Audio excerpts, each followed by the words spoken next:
The most unfortunate part is that since the time he's made this statement, a lot of right-wing trolling system has been, whenever we discuss, like for example, I was on a Hindi show in the morning and we discussed the same topic, and there, I was being trolled by the right-wing Hindi groups saying that, why on earth are you people talking like this? He has only sought the help of God. You all are brainless. You don't know in which direction you all are going. You are committing a pap, as in you are committing a sin by talking like this. This is the manner in which I was told in the morning when I was doing a show in India. I understand this, Neelu, but just flip the side and suppose, if it was a judge from another faith who had done it, who had said it, what do you think would have been the reaction? Tell me. Okay. You should, counter question and ask. Suppose, if a person of another faith had said the same thing, would they support or would they, endorse that view? Or would would they be critical of it? True. That's the question, whether you are the same to everyone, irrespective of the faith. So what are you trying to assert, at the end of it, the Ayodhya, everyone knows that the Ayodhya judgment was decided in favor of the majority. Now, the point is when Justice Chandrachud brings in God, it means, that the majority is supported by God. And therefore, the other side is something which has to be left out. Is that the role, of a judgment of a judge, and especially when he's, delivered a judgment, should he be saying that? It's very, very unfortunate, Neelu. I mean, I'm much older than Justice Chandrachud, so I feel, where have we gone? What's happening? But Justice Anjana Prakash, do you feel let down when you see your own Chief Justice of India talking in this manner? And do you think that he has violated the oath which he has taken, against the Constitution? Terribly. I feel very disappointed. I feel, that very let down by this kind of a statement. And especially him, see, there are so many, I am against the concept or the practice of Indians to make people into superheroes. If somebody is, if comes first, etc., or tops the list and all, it suddenly becomes, a god unto himself. Similarly, the fact, that Justice Chandrachud was the son of another judge, and then he was, he went up, he studied somewhere outside, and then, he did very well academically, etc.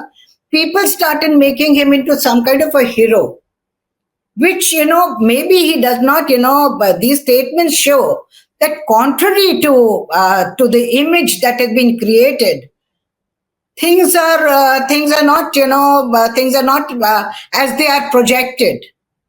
No, but and just because, you've been very good in studies doesn't mean, because at the end of it, what is it that matters? Maturity and wisdom. I would think, a judge must be mature and he must be wise.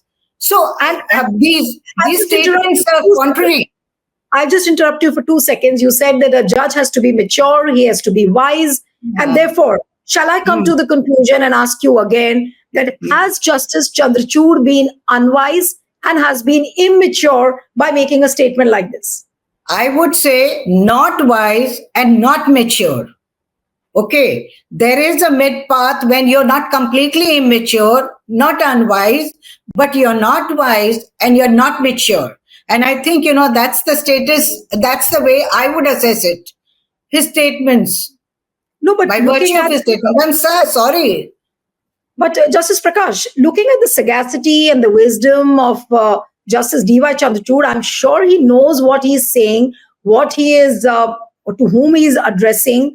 And when he makes statements like these, and for that matter, when he did the Ganesh Aarti, he very well knew what the repercussion would be. And now again, saying a statement like this, that, for a verdict like Babri Masjid, he sought God's help, I'm sure he would have known that what would be the repercussions of a statement like this. Why did he do it? Neelu, again, you're falling into the same trap as the others are falling. How do you think, that it is a maturity, that he's a mature man or he's a sagacious man? How do you say this? I mean, we are making things out. We are creating images which are not really, true. They are false up to a point. What are these images that we are creating? just by virtue of his position. He is mature or he's sagacious or he's wise, etc. And you can't, these are not given. These are things which are proved by a daily routine, by a daily, whatever functions that you do. So that's how, you're tested. You're not tested in one judgment saying, or an exam paper that you've topped the list and therefore, you are very wise and you're very intelligent. Intelligence is one thing, then, but being sagacious and being responsible to a position is another thing. So which means that Justice Chandrachud has not been responsible towards... No, I would think he's not been responsible to the position. He's not been responsible. I mean, No, but if he's not responsible, and then you put join the dots together that he has to retire the next month, sometimes in the second week of November, why is he making irresponsible statements like these? Is he trying to please the powers, if I may ask you very candidly? Is he trying to develop some sort of a proximity with the RSS? People have already started saying all this, that, he has political ambitions and he wants to go much way ahead than what Ranjan Gogoi did. That's what, people's speculation is and perception is, Neelu. Fact of the matter is that everybody thinks, that he is far more ambitious and therefore, he's saying this.